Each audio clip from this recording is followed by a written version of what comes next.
What if I were to tell you that a medieval monastery was not only a place of prayer and fasting, but also a stage for the most incredible human dramas? For a moment, cast aside any thoughts of humble hermits subsisting on bread and water.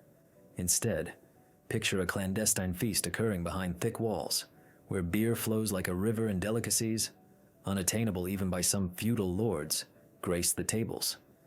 Imagine monks who inscribed encrypted messages, brimming with sarcasm and sorrow, within sacred books, and who perhaps even conceived of the first smiley face in history. Today, we shall peel back the veneer of sanctity and peer into the real, contradictory life of medieval monasteries. You will discover why the plump and rosy faces of God's servants were more the rule than the exception.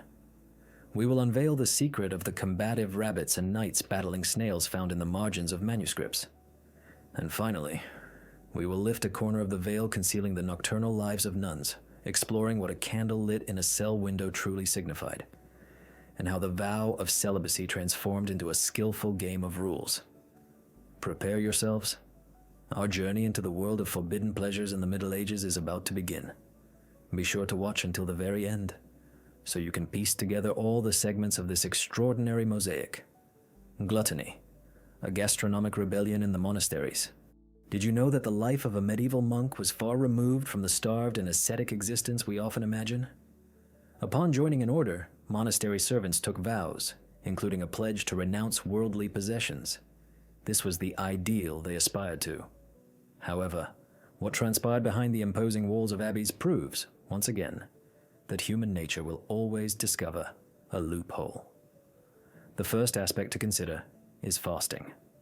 In the Middle Ages, fasting was much stricter and more prolonged than it is today, encompassing almost half the year.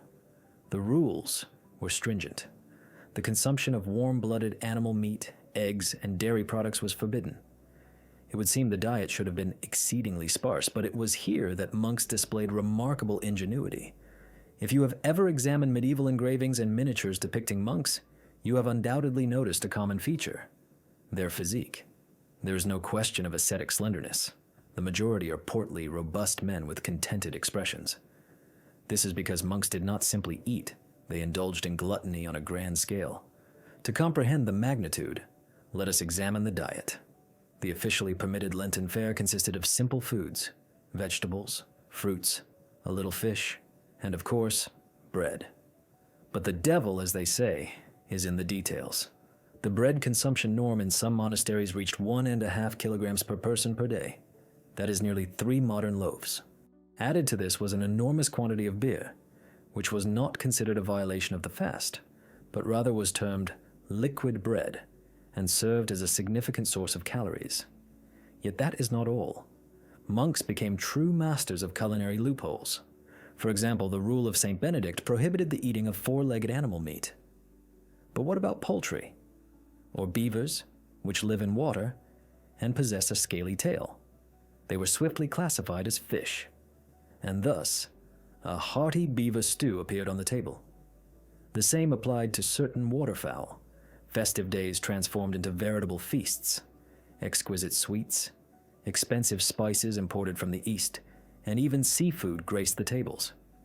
Meat, formerly forbidden, was served in the infirmary for the sick. Unsurprisingly, many monks frequently fell ill to gain access to the coveted piece of roast beef. A unique narrative unfolded with alcohol. It was the medieval monks who elevated the arts of brewing and winemaking to perfection. Monasteries owned the finest vineyards in Europe, and orders such as the Benedictines and Cistercians were renowned for their unique beer varieties.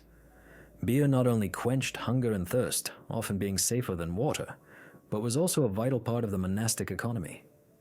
Several types were brewed, strong and rich for the monks themselves, lighter for pilgrims and workers, and very weak for the poor. Sadly, even here, monks often lacked moderation, and drunkenness became such a widespread problem that it spawned numerous satirical poems and jokes about pious drunkards. Before we continue, if you're enjoying this journey into the past, be sure to subscribe and like the video for more fascinating historical deep dives. Few are aware, but it is thanks to the medieval monastic scribes that we possess not only preserved ancient texts today, but also astonishing artifacts of medieval culture concealed in the margins of manuscripts. It is to these routine-weary individuals that we may owe the appearance of the world's first smiley face. The scribe's work took place in the scriptorium, a special room where books were copied. It was a hellish task. Imagine long hours in complete silence, dim light, bent over parchment made from calfskin. The production norm was 5 to 6 pages per day. It seems like little, but each letter was painstakingly drawn by hand with a goose feather with incredible precision. This demanded colossal perseverance and concentration. Furthermore, scriptoria were often cold, as fire was strictly prohibited due to the risk of fire. Manuscripts were worth a fortune. It is no wonder that in such conditions monks sought a way to express their emotions, and they found it. In the margins, free from the main text, a parallel world began to emerge. The world of so-called drolleries, from the word drollery, meaning joke or amusement. Monks drew amazing and sometimes absurd images. It is known for certain that they depicted animals, snails, elephants, and monkeys, but they especially favored rabbits. Moreover, these creatures differed markedly from their real-life prototypes. Medieval rabbits were not cute, fluffy animals, but cruel and warlike beings. In the margins of manuscripts, one can find scenes where rabbits besiege castles, execute people, fight with swords, and even ride snails. Scholars believe this was a way to turn the familiar world upside down, where a weak and defenseless creature becomes an aggressor and avenges its hunter-tormentors. In addition, scribes relentlessly played on pity and lamented their arduous lot directly in the text, in so-called colophons, or inscriptions, at the end of the manuscript. As a sailor is glad to see the port, so is the scribe, the last line. Writing deprives one of sight, bends the back, breaks the ribs and the stomach. This book was written with 3 fingers, but the whole body worked, they wrote. This was a violation because personal emotions were not supposed to appear in sacred texts, but apparently the desperation was too great. And now, prepare for the most astonishing thing. In modern times, we cannot imagine life without emoticons. But did you know that the first smiley face may have appeared not in the internet age, but almost 900 years ago? In 2017, a legal manuscript, copied by a monk around 1139, was discovered in the archives of Slovakia. At the end of one of the paragraphs, which spoke of compliance with the law, the scribe drew a small circle with 2 dots and a smiling line. Given the context, researchers believe that this is not an accidental blot, but rather an expression of satisfaction and approval. So the next time you send a smiling face in a messenger, remember the weary medieval monk who may have done it first. Incontestable wealth, corporations in robes. It is difficult, you will agree, to imagine vast reserves of money and land in places intended for prayer and renunciation of all things worldly. Nevertheless, medieval monasteries were among the wealthiest and most influential institutions of their time. This was a true paradox. A monk took a personal vow of poverty, but the monastery, as an organization, could be fabulously rich, and here is why. First, monasteries were the largest landowners. The nobility, concerned about the salvation of their souls, donated enormous tracts of land to abbeys in exchange for eternal prayers for themselves and their lineage. Over several centuries, some monasteries transformed into veritable latifundia, owning villages, forests, and pastures. Second, they were centers of advanced technologies. Monks drained swamps, built mills and dams, and engaged in livestock and plant breeding. Cistercian monasteries in England, for example, were the main producers and exporters of wool in all of Europe. Benedictines, as we have already said, were virtuoso winemakers. Monasteries earned money from the sale of their products, and money flowed like a river.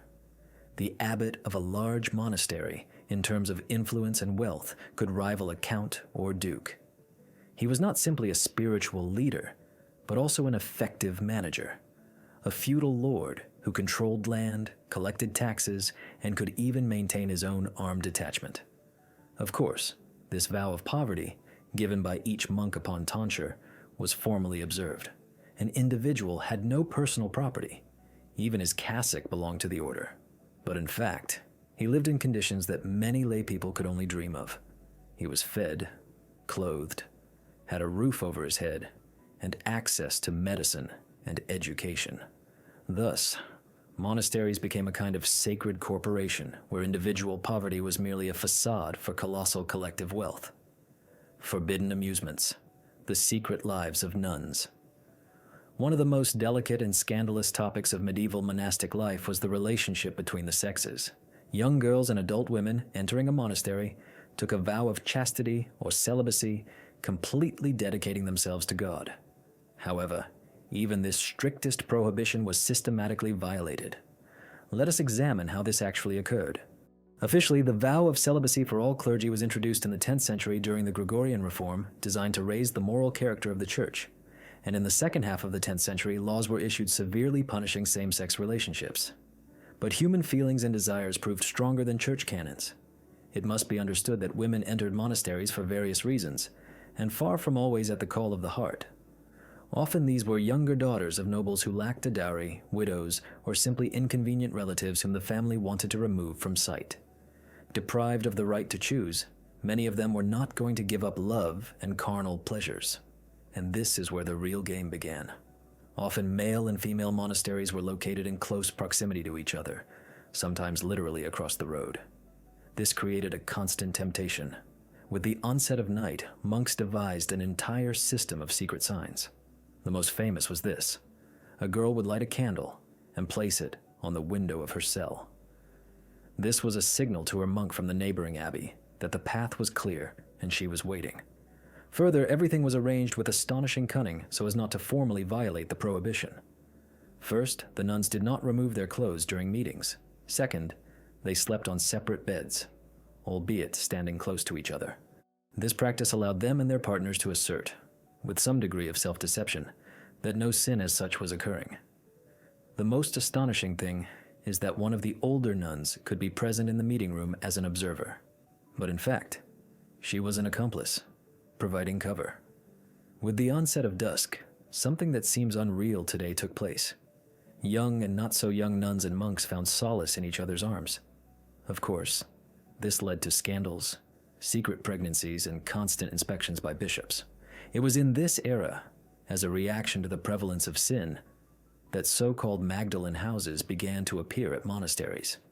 These were a kind of shelter, correctional institution, where women with reduced social responsibility, ended up. Here they could find shelter and hope for correcting their lives under the supervision of the church. Although these houses were not directly related to the transgressions of the nuns themselves, their appearance eloquently speaks to how acute the problem of carnal love and its control was in the Middle Ages.